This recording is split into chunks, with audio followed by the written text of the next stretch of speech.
largo del cauce del río, en las orillas, los desechos, lo que se ha tenido que quitar de allí ha ido al fondo, al lecho del río. Y ahí se ha quedado. Y no solo en el lecho del río, sino en las propias orillas.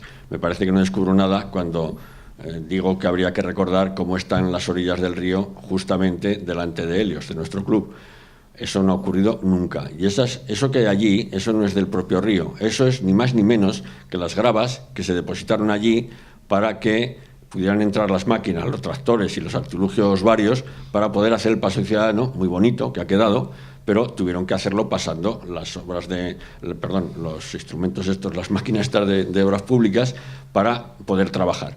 Hicieron esa playa allí, si se le puede llamar así, playa, echando gravas, los camiones pasaron, los tractores pasaron, hicieron su trabajo y se fueron y las gravas ahí se han quedado.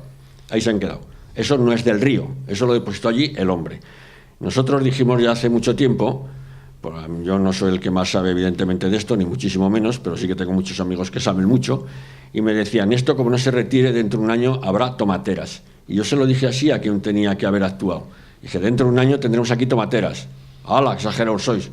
Ahí están las tomateras. Y dentro de 5 años, ahí habrá un bosque. Habrá un bosque. Y como ha dicho antes el propio Paco, nos ha dicho Chema también, o los dos, pues eso conlleva, además de la imposibilidad de practicar, ya no el deporte en sí, sino el disfrute de la propia navegación.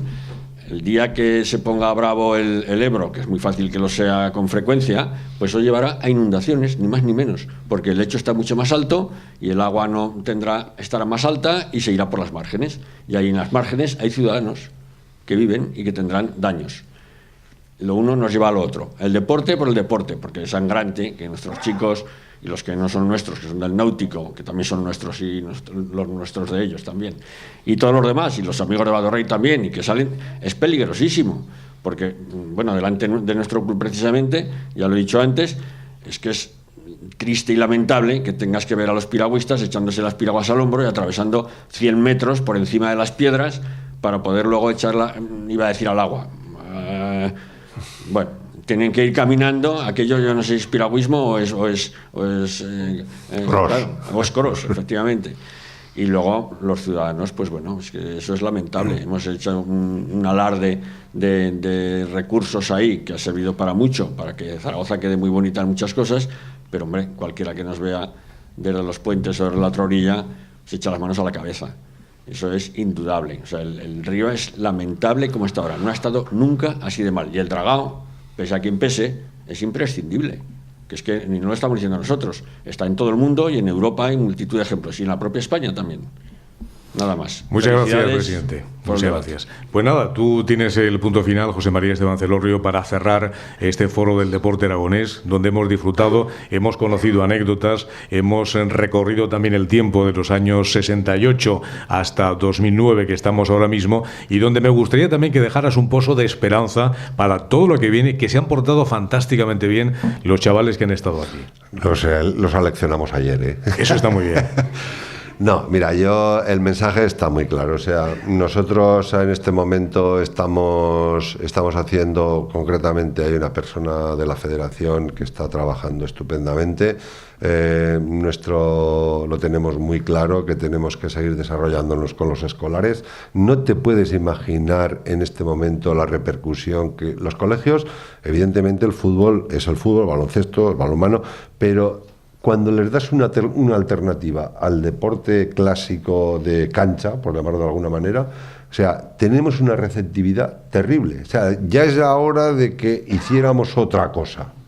Este es el mensaje que queremos. Entonces, es esperanzador porque esto nos va a llevar a una captación mucho mayor, a que tengamos una escuela de formación realmente buena y que, pues de futuro, donde, bueno, normalmente la pirámide no se cumple, pero sí que esperamos que donde tengamos una base muy grande, yo estoy seguro de los que hay ahí, que habrá haber alguno que lo vas a tener que llamar de aquí a unos años. Lo llamaremos. Porque yo estoy seguro que va a tener una proyección deportiva muy importante. Ya apuntan maneras alguno, Pues en nombre de la Corporación Aragonesa de Radio y Televisión, desde el auditorio donde nos encontramos, de Aragón Radio, de la Asociación de la Prensa Deportiva de Zaragoza, que organizamos este foro del deporte aragonés los primeros miércoles de cada mes. Pues muchas gracias por estar con nosotros, por trasladarnos tus vivencias y tus conocimientos y sobre todo por ese futuro maravilloso que vamos a tener. Y queda en pie el hacer un programa desde una piragua. Hombre, eso ya lo dábamos por hecho los piragüistas, ¿eh? Pues eso, ahí estaremos. Muchas gracias. Muchas gracias.